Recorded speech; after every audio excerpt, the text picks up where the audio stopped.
This is Terri Thomas, your community manager with JP Morgan Chase Bank. The question this month is juicy, and I can't wait to get into it. But before I do, reach out to me, send me questions. Let's talk, let's connect. So you can always reach me at askterri.tde@gmail.com, or you can go to any of the Dallas Examiner's social media sites and send me a question, send me a video. I would love to see you and find out what you want to ask Terri. So let's get into it, find out the question for this month. What is the question? Hey, Terri. Our question for this month reads, Dear Terri, I'm getting married this summer. What are the pros and cons of combining bank accounts versus keeping separate accounts and splitting the bills? Ooh, okay. So this is a two-part question. I'm going to start with the pros and cons, right, of having the account. First of all, let me start with congratulations. Happy for you. That's exciting. It's a good time. But finances can really cause stress in relationships. So have a clear plan before you go into what you guys want to do. So I'm so glad you asked this question. Let's talk about some of the pros and some of the cons. Now, these are just my opinions. Do what's going to be best for you and your family and your situation. But let's talk through it. And you guys have to have these conversations too. I'm just giving you some stuff to think about. So let's roll into one of the pros of having a joint account. That's going to provide trust and transparency, right? You guys can see where the money is coming from and where the money is going. That's a good thing in a marriage, right? There's no question about what's being spent. It helps you. The second thing, it's going to help with a clear financial picture. So you really do know, okay, this is being spent here, this is being spent there. Those things are really good.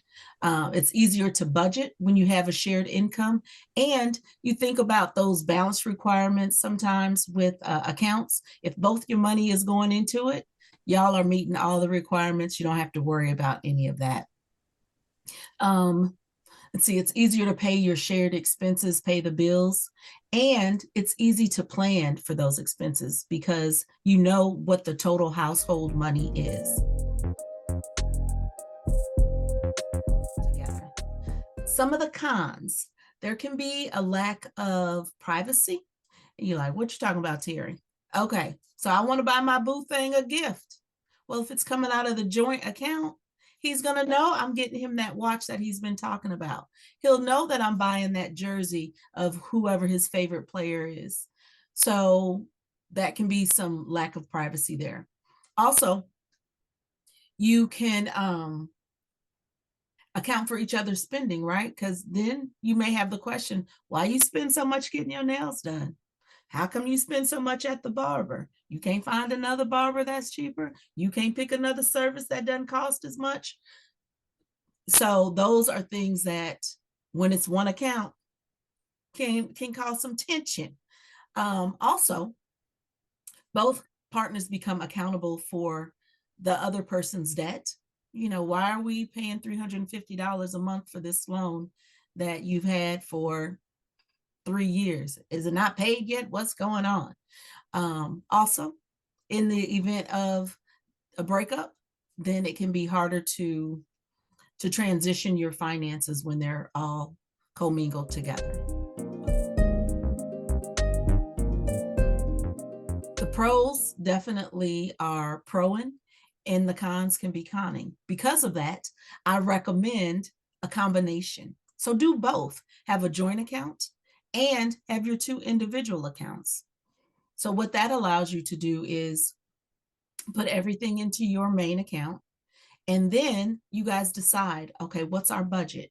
We're going to do $500 every time we get paid into our individual accounts. That allows you then to go get your nails done when you want to get them done. Let your sister borrow $50 if she needs to, and it won't cause any conflicts with him because your money is your money. Same thing for you fellas. If you want to go and have some cigars and have a drink with the fellas, well, she's not going to worry about, oh, you spent $150 with your boys. What were y'all doing? Where did y'all go? You don't have to worry about that because that's in your money, right? That's part of your budget. But you guys have to communicate, have that conversation, and figure out what's that going to look like for you all. Is it $250 each paycheck? What have you? But the great thing about that is because you've got your joint money, this comes into the second part of the question of splitting bills. Bills. Well, you don't have to split bills because you have a joint account that can take care of the joint bills. And then that way, there's no conflict. Everybody's paying into the joint account and it's taking care of the household. Also, you can make your goals there, right? That's part of the pros of having a joint account. You can say, we want to save X amount for a house.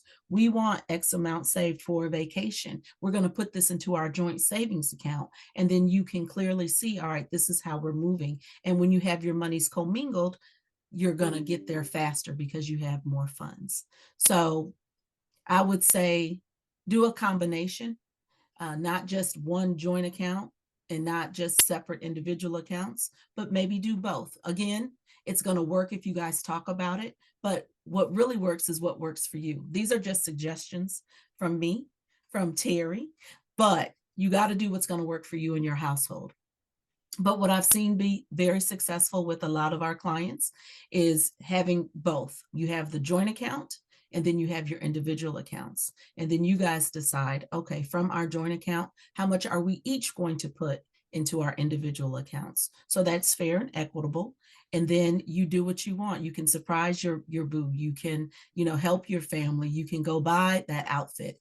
You can go buy those cigars. You can get that watch. You can go to that game because you've got those funds that are designated for you individually.